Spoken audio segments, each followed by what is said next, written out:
Assalomu alaykum hurmatli Max taksi haydovchilari. Boshlagan kuningiz xayrli va barakali bo'lsin. Bizlarning barcha ofislarimiz o'z ish faoliyatini olib bormoqda. Bizning bosh ofisimiz Namangan viloyati Usmonlik Svertovordan o'tgandan keyin o'ng qo'lda Avtozavchast do'konining yonida joylashgan. Keyingi ofisimiz bo'lsa Nukus shahar 21-mikrorayon Tumaloq bozor Orientir Optim avtocho'qoning yonida joylashgan. Urganch ofisimiz Asametonning yonida joylashgan. Jizzax ofisimiz O'zbekiston mehmonxonasining ro'parasida mebelchilar qatorida joylashgan. Samarqand ofisimiz Marhabo bekati Evorning ro'parasida joylashgan.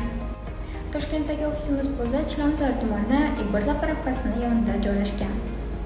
Toshkentdagi ikkinchi filialimiz bo'lib, u Ahunboboyev avtoritet markazining ro'parasida joylashgan. Bizning 24/7 ishlaydigan ofisimiz bu Sergelik tumani Moshina bozorining yonida joylashgan. Sizga ma'lum bo'lgandek, biz Qashqadaryo viloyatida ham ochilgan edik. Manzilga keladigan bo'lsak, Qashqadaryo viloyati yong'in xavfsizligi boshqarmasining ro'parasida joylashgan.